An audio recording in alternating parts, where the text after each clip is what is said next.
जब भी कोई ईसीजी हमारे सामने आता है तो उसका स्टैंडर्डाइजेशन कंफर्म करने के बाद जो पहली चीज़ हम कोई भी ईसीजी में देखते हैं वो रहता है कि पेशेंट का हार्ट रेट क्या है। नमस्ते दोस्तों, फंडा मेडिकल में आपका स्वागत है और मैं हूं डॉक्टर सौरभ। और आज का हमारा जो टॉपिक है इसमें हम यही देखने वाले हैं कि कोई भी ईसीजी से हम पेशेंट का हार्ट रेट कैसे डिटरमाइन करते हैं। तो दोस्तों चलिए, जब भी कोई ईसीजी से हम हार्ट रेट डिटरमाइन करते हैं तो सबसे पहले हमें ये देखना रहता है कि जो ईसीजी है उसमें जो रिदम है वो रेगुलर है या इर्रेगुलर है। अभी ये रेगुलर और इर्रेगुलर रिदम, इसका क्या मतलब है? तो ईसीजी में हम देखेंगे कि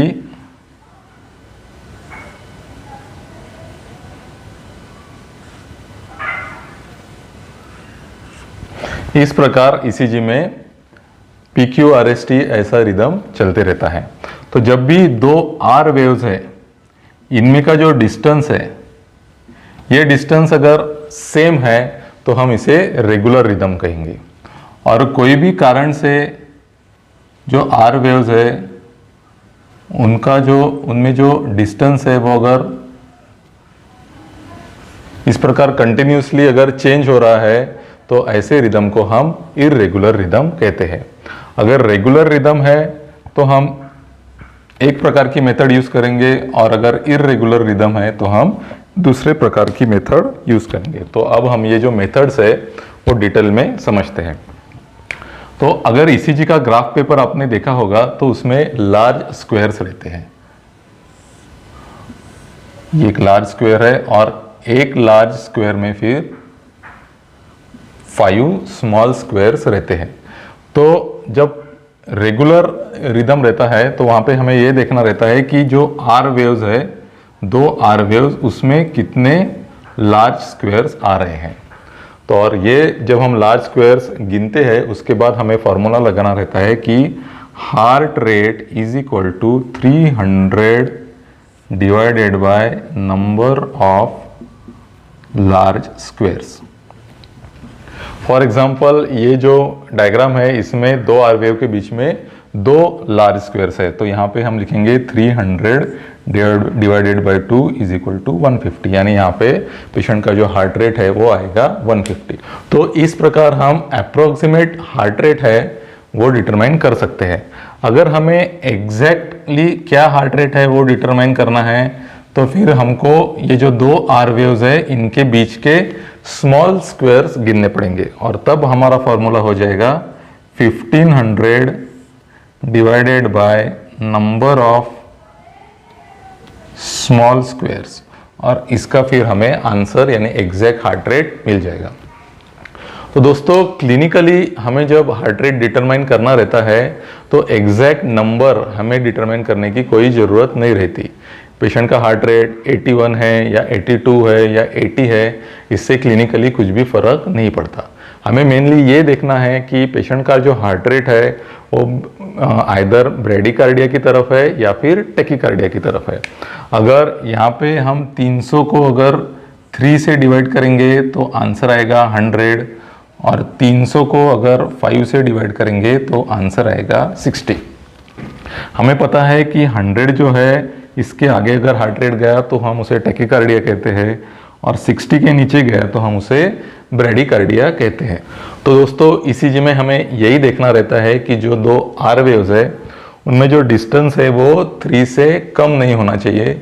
अगर 3 से कम हो गया तो वो टेकिकार्डिया हो जाएगा और 5 से ज़्यादा नहीं होना चाहिए, यानी 5 से ज़्यादा हो गया तो वो ब्रेडिकार्डिया हो जाएगा। तो दोस्तों इस प्रकार हम अप्रोक्सीमेट पेशेंट का जो हार्ट रेट है वो डिटरमाइन करने की कोशिश करते हैं।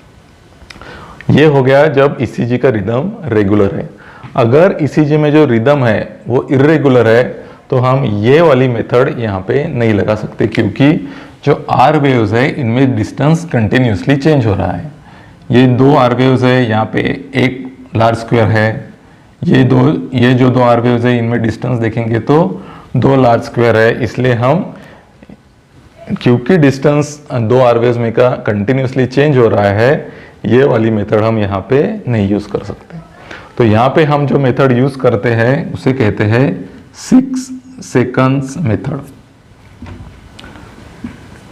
तो ये मेथड के पीछे का लॉजिक क्या है वो हम देखते हैं। एक जो लार्ज स्क्वायर है उसका टाइम में जो डिस्टेंस है वो आता है 0.2 सेकंड्स, मतलब 0.2 सेकंड्स में एक लार्ज स्क्वायर आएगा। तो 6 सेकंड्स का जो डिस्टेंस है वो डिटरमाइन करने के लिए हमें 30 लार्ज स्क्वायर्स देखने पड़ेंगे। और ये 30 लार्ज स्क्वायर्स देखने के बाद हम क्या करते हैं कि वो जो डिस्टेंस आता है उसमें नंबर ऑफ आर वेव्स कितनी है वो गिनते हैं।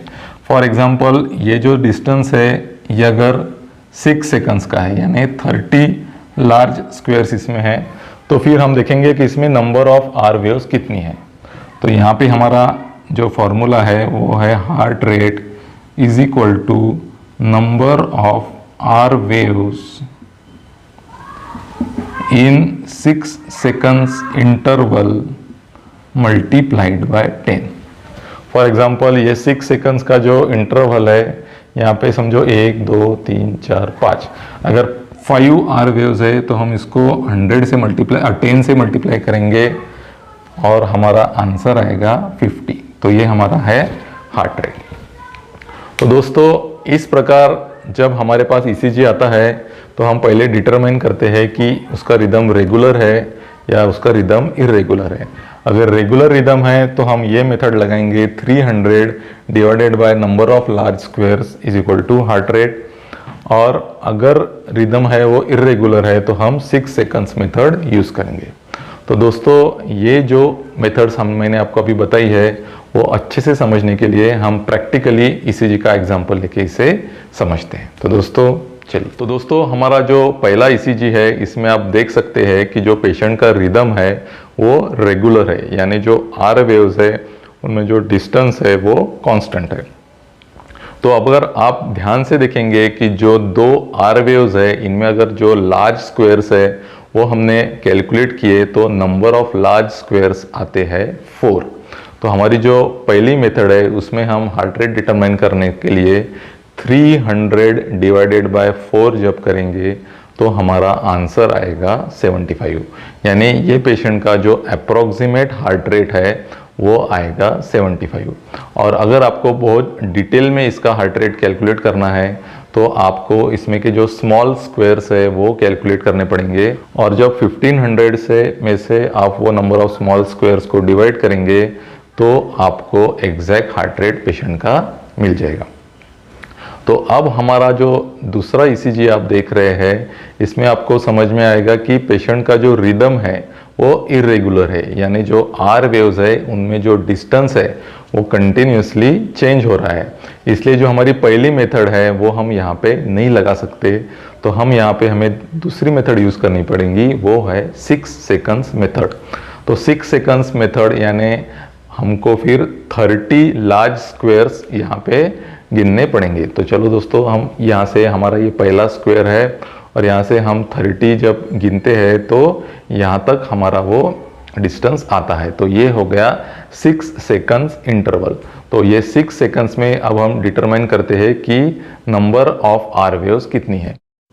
तो नंबर ऑफ आर वेव्स हम यहाँ पे गिनेंगे तो वो आएगी 12, और फिर हार्ट रेट डिटरमाइन करने के लिए हमें 12 को 10 से मल्टीप्लाई करना पड़ेगा, तो फिर आंसर आएगा 120, यानी कि हार्ट रेट आएगा 120। तो दोस्तों इस प्रकार से हम ईसीजी पर से पेशेंट का जो हार्ट रेट है वो डिटरमाइन कर सकते हैं। पहले हमें ये कंफर्म करना है कि पेशेंट का जो रिदम है वो रेगुलर है या इरेगुलर। अगर पेशेंट का रिदम रेगुलर है तो वहाँ पे हमें 300 divided by number of large squares ये मेथड लगा के हार्ट रेट डिटरमाइन करना है। और पेशेंट का जो रिदम है वो अगर इरेगुलर है तो फिर हमें 6 सेकंड्स मेथड यूज करनी है। तो दोस्तों मैं आशा करता हूँ कि आज का वीडियो देखने के बाद आप कभी भी ईसीजी पर से हार्ट रेट कैसे डिटरमाइन करते हैं इसमें नहीं चूकेंगे और आपको इजीली हार्ट रेट डिटरमाइन करना आ जाएगा। तो दोस्तों आज का वीडियो अगर आपको अच्छा लगा तो ज़रूर अपने दोस्तों में इसे फॉरवर्ड कीजिए और आपके साथ आपके दोस्तों को भी ये चैनल सब्सक्राइब करने की सलाह दीजिए, ताकि अच्छे अच्छे वीडियोस और अच्छा नॉलेज आपको मिल सके।